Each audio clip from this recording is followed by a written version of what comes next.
Hi, thanks for watching. This is Christine Thompson, lead agent on the CT team at Baird Warner. Today, I have Steve Shaykin, very good attorney that I use for a lot of my clients. When they ask, he's the guy I recommend. So Steve, we talked about this. This could be a very interesting topic to bring up because I do get clients in this situation of divorce and timing and ownership of the property and when is the best time to go on the market to protect assets, all that great stuff. I'm going to kind of ask you to take charge here and hit on some topics that are probably common topics that people may not be aware of even when they're in the very early stages of making a decision even to get divorced, and how they should be plugging in the topic of, well, we got a house to sell, and timing and how to structure it and what each side should be thinking about. Take the floor, Steve. Okay, well, thank you as always, Christine, for this opportunity. It's a broad topic and there is so much ancillary effect to it. One of the things that plays a role in it is how they hold title to begin with. And most married couples are going to own it in both of their names, but not all. So that has an impact. But if the property was acquired during the marriage, it is considered marital property. And so it would be affected by the divorce. General rule, once a divorce is filed, it is an actual court case like others. And once the divorce is filed, it creates a lien, a judicial lien on all marital assets.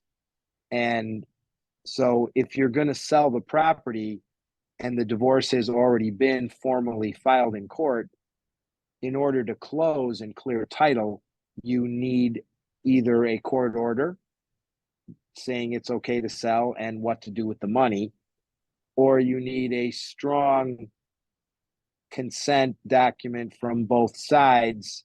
Some divorces are very agreed and the parties are, very much working together, and others are very contentious. So in those kinds of situations, usually I'm getting directions from both sides' divorce attorneys, and most of the time you can sell the property. So I don't want anybody to get the impression that the property isn't sellable. You can absolutely positively sell the property, but most of the time the proceeds of the sale get held in an escrow somewhere, one of the divorce attorneys or possibly at the title company, until all that can be decided through the formal divorce process.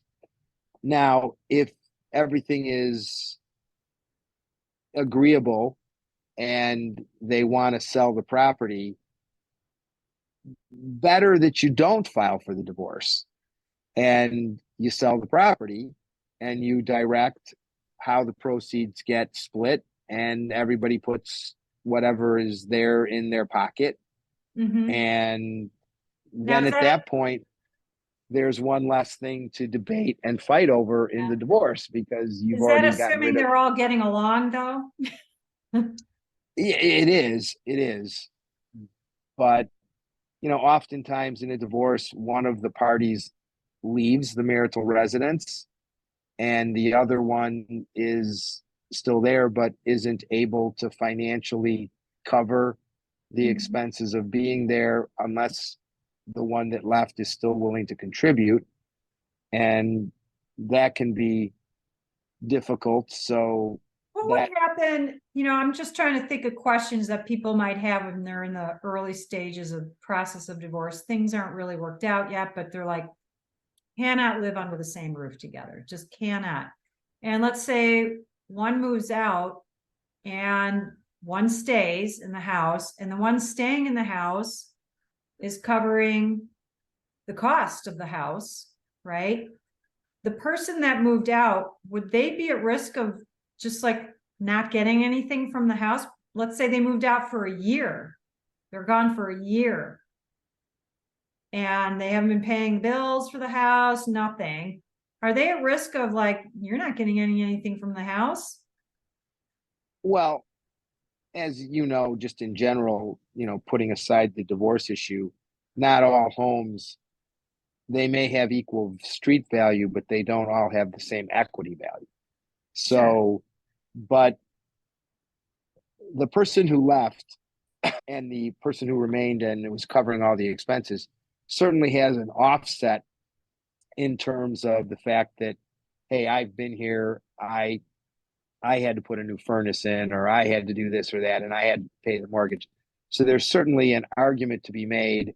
If the parties can't agree amongst themselves, that argument would be made in as part of the divorce filing, that, you know, you're entitled to what we had at the point where you moved out and left me hanging.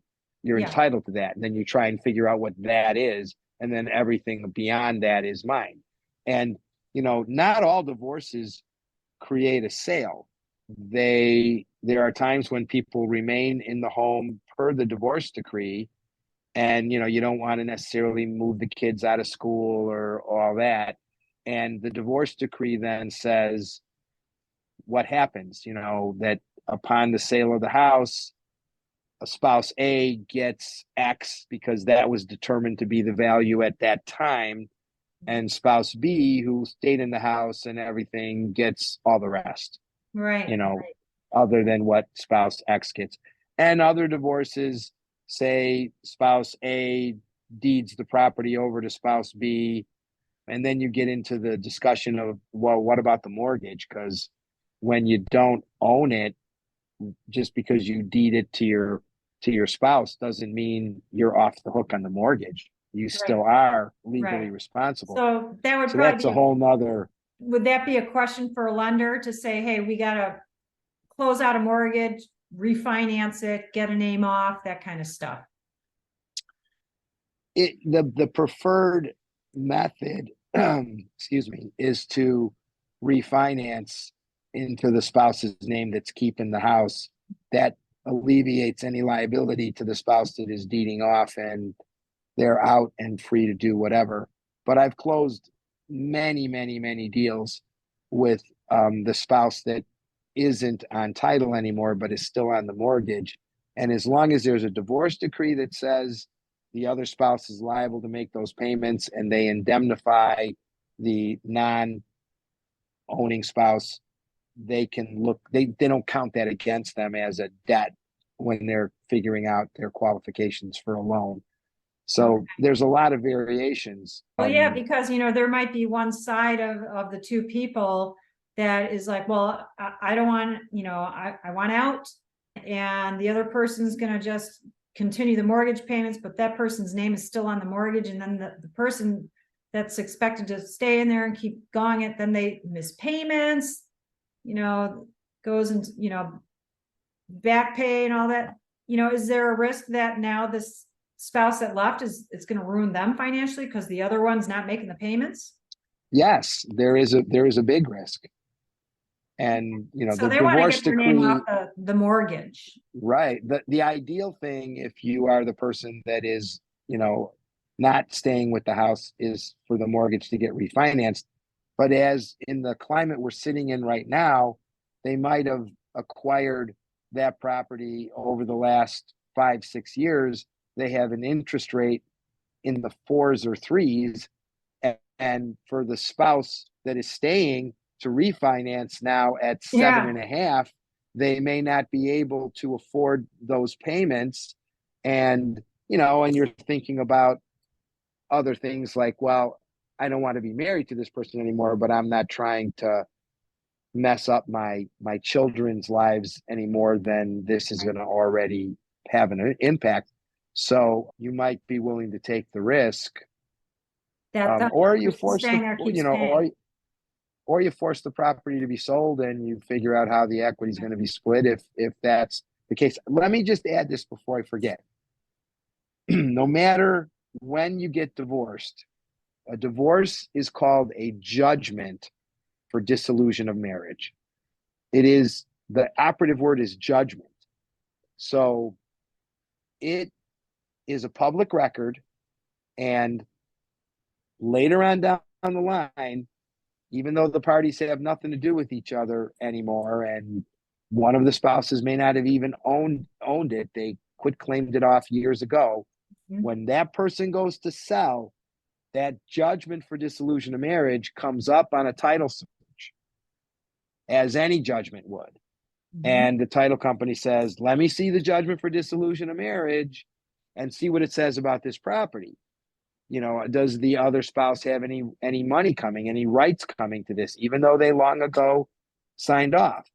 And the typical answer I get from the spouse I'm representing who is selling, go, oh gosh, I have no idea where that is.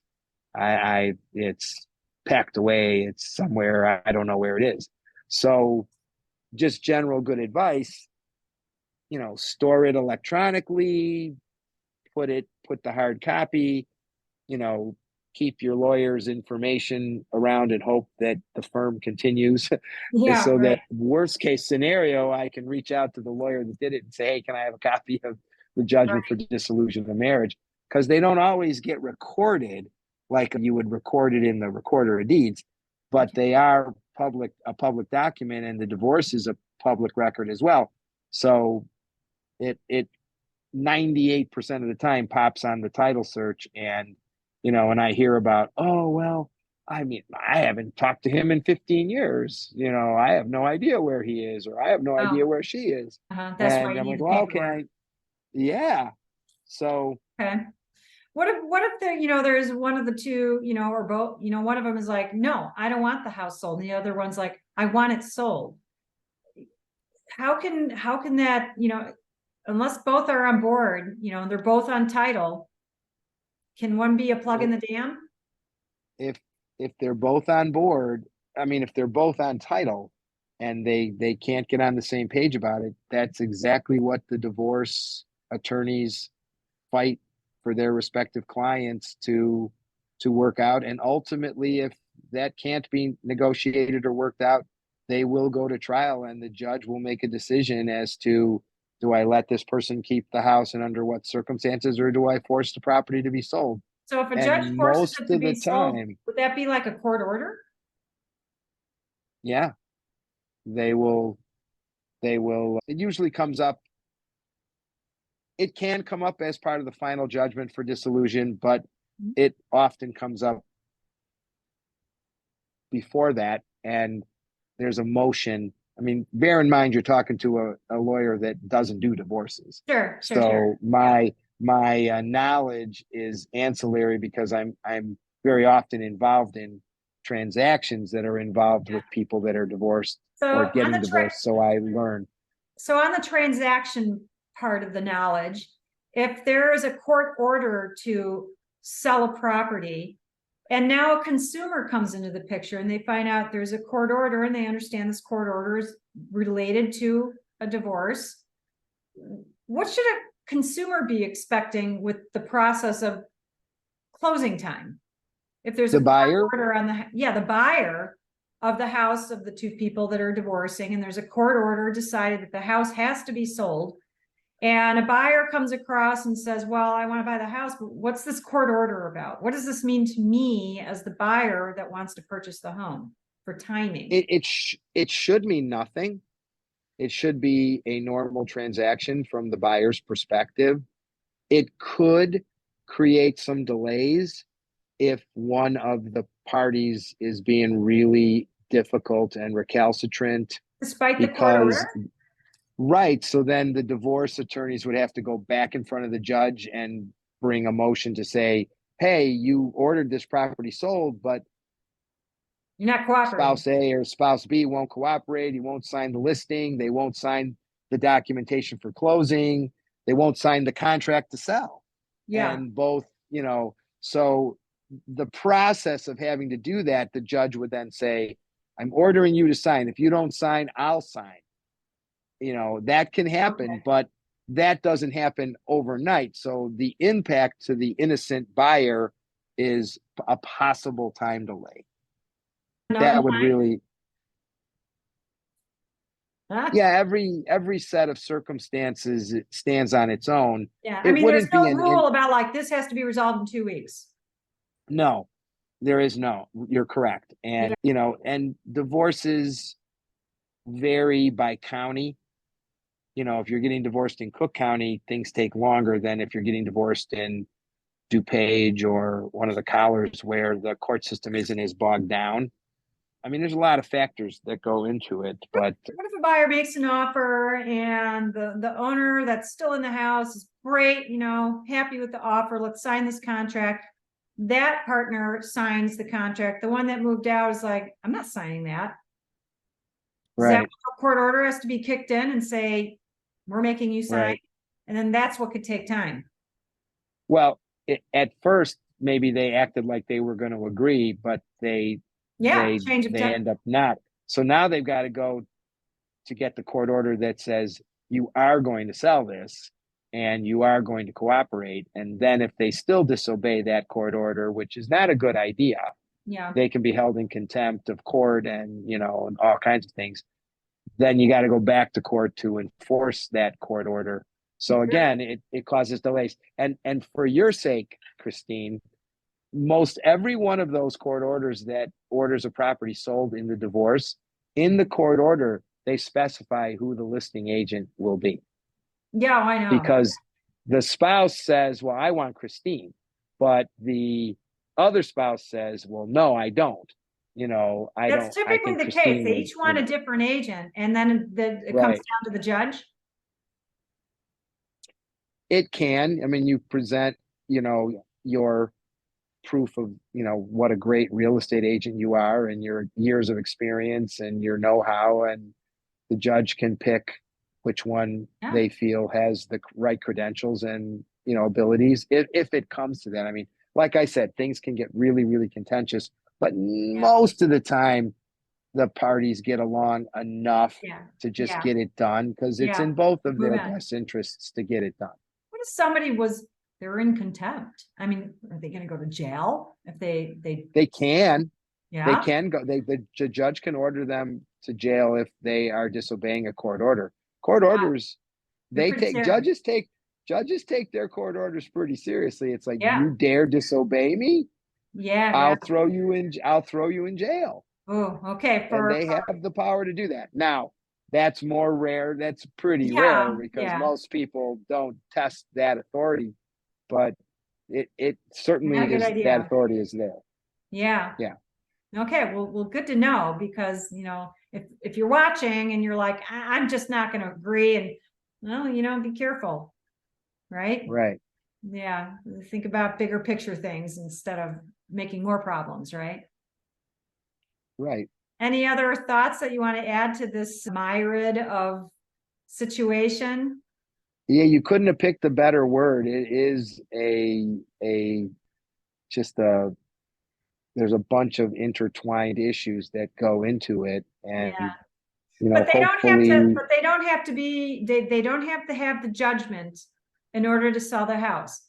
And no, I'm going to they ask do not. I'm going to ask your opinion, and maybe you don't have one. Maybe it's like there is no answer to this, but is it better to sell it? Let's say, assume they are getting along. Maybe you said this earlier, better to sell it before the judgment is made or after? It's better to sell it before the divorce gets Why? filed. Why? Once the divorce is filed, then that creates a blip on title, because then you need to get around that, and because there's a legal action filed that puts a lien on all marital assets, the property being one of them. So if you can hold off, sell the property before the divorce, and the parties can agree on the monetary issues, then do so.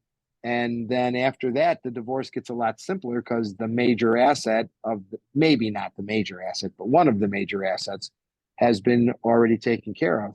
So once you file, then you've got to deal with the fact that the parties and their attorneys have to agree. And a lot of times they might be agreeing on the house or the other property, but they're not agreeing on other issues. Yeah. So because they're not agreeing on other issues, they'll say, well, I'm not going to give you the money out of the house that I agreed on, because you haven't agreed on all this other stuff. Right. It's all So they use balancing that as leverage. And like I said, the money goes into escrow and sits there until it gets all resolved.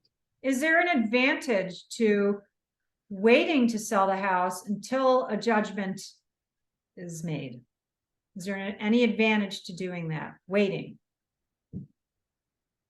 No, I mean, yes and no. If you win in the sense of, the property is awarded to you 100%, and there was a dispute over that prior, yeah, it's Okay. better. But the same thing's going to happen if you sell before the divorce is finalized, and the ultimate ruling is you get 100% of it. It's already been sold. The market can change. Yeah, So when right. you ask Sure. me, is it better or worse? The market was slow 2 years ago, and then all of a sudden it ramped up. And so, had you been in the middle of a divorce and you sold it at the slow time, but Mhm. the divorce had caused you to not put it on the market for 6 or 8 months, you might have accidentally fallen into a better market. Yeah, right. So those kinds of things are impossible to predict. Right. Crystal ball on the market. We try our Right. best, but never a guarantee. Exactly. Yeah. But so if you wait, you get whatever the final determination is. And if you don't wait and the money goes into escrow, you still get what the final determination is. Yeah. And the money's already sitting there. You don't have to then start the process at that point to put it on the market, find a buyer, wait for closing, because Right. both parties may already be long gone, and that Yeah. house is nothing but a financial Right. expense to both of them Now, or one of them. what if a house is on the market and then during the processes of putting it on the market, they go, we're going to get a divorce?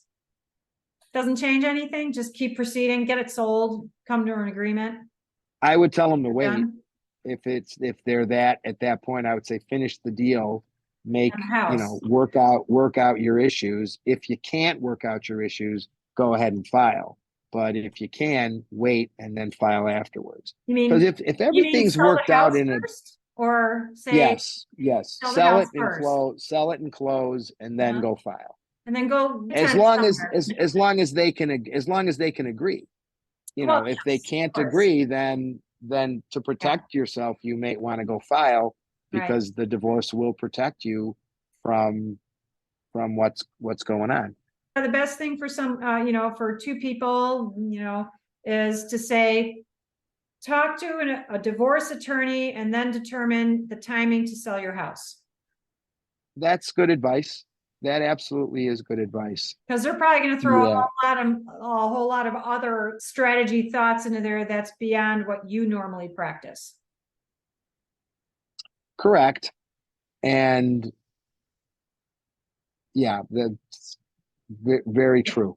Yeah. If you're Um, more about you know, trusts and wills and selling houses, you don't want to get involved with divorces. I I I ancillarily do get involved with them, and I'm pretty good at navigating through two people that are getting along and two people that are absolutely not getting Oh, I know along. you can do that. And I usually meet with each of them separately. Just so you can help facilitate the sale of a home. Right. And Yeah. what's funny, well, maybe that's not a way to state it. What's interesting is, in the divorce scenario, even though the two parties are not speaking, or I represent them both. Right. Because you're helping I sell the mean, house. I represent them in the transaction, and they're Right. they're both on title, they're both on the contract. So I can't pick one side over the other. Their No. divorce attorneys can, because Yeah. the divorce attorney represents either One one or side. the other. But what I was going to mention earlier is, divorces can be the simplest, easiest court process there is, as long as you two spouses can get along and work Yeah. it all out. Right. In fact, you can do a divorce with one attorney if everything's worked out, where Yeah. one side is represented, the other side is not, Ooh. but doesn't need to be, because everything's worked out. The Yeah. one side, that lawyer draws up all the legal papers and draws up the judgment of dissolution, and it's, you don't have to be a rocket scientist or an attorney to read it. It spells it out pretty Yeah. simply. Right. And then the spouse and her lawyer go to court, and they, what they call, prove it up. They prove up the divorce, and the judge goes, okay, you're divorced. What does prove up And mean? I don't know all the legal you terms. you it's a court proceeding. It's a filing. It's a lawsuit. I'm suing you as my wife to make you not my wife anymore, Oh, or okay. vice versa. Yeah. So, like any court case, you have to prove what you've claimed. I file a petition to get divorced, and even though in Illinois you don't need grounds, you still have to establish the elements of the divorce. Right. And if there's property settlement that the judge is going to sign off on, you have to testify. Now you've agreed that you and your husband are going to split the proceeds from the sale of your home at 1234 Main Street, 60-40, and you're getting 60 and he's getting 40. Is that correct? And you're sworn in testimony. This is live testimony under oath. Yes, I've agreed to that, and that's what we've agreed on. And you're going to get the BMW and he's going to get the Mercedes, and each of you are going to make the car payments on both of those cars. And, yes, that's what we agreed on. And, Yeah. you've Right. agreed to this much in maintenance or child support and, Right. Yeah. yada, yada. So you have to go through that evidence in front of the judge to get the judge to acknowledge that you testified to that under oath. And then they're willing to sign off on the written paperwork that says all that. They're not just going to sign it because a lawyer gets in front of them and says, yeah, this is the party's agreement. Gotcha. All right. Well, a lot to think about, and it probably raised a whole lot of questions. So if you're watching and you have more questions and you want to direct them to Steve, what's the best way our viewer can get in touch with you? You can reach me on my cell pretty much 24/7. It's 224-595-1216. You can text me.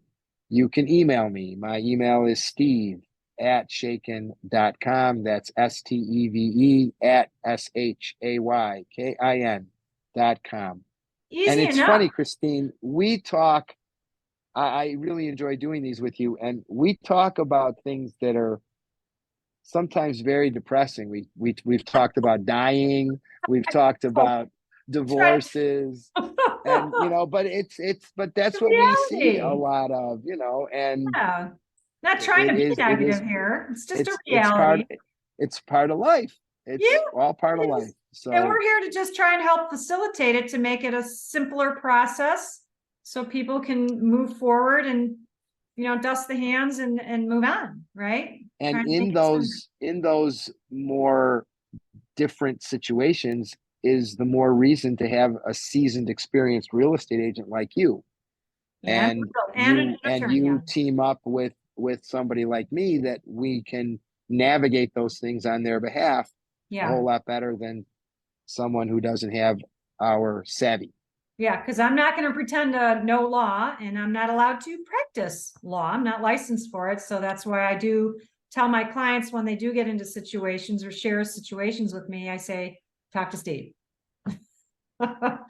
Make sure everything's all nipped and tucked. But thank you for watching. I appreciate it. Again, you know how to reach out to Steve. If you have questions, a realtor question, feel free to call me to get more knowledge. You got my number on the screen. You can call or text 630-931-0045. You can also just text the code Let's Talk CT, and I'll get a notice and I will get back to you. If you don't want to be like on the horn having a conversation right away, not a problem. I'll get you hooked up.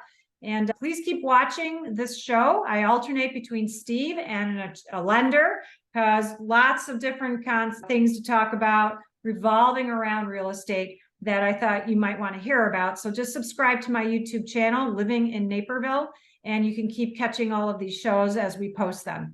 Thanks again for watching and sharing my channel with everyone else too. Steve, you have a fantastic day, and we're going to have you back. Thanks again, Christine. Look forward to it. Have a great night. You too. Bye-bye.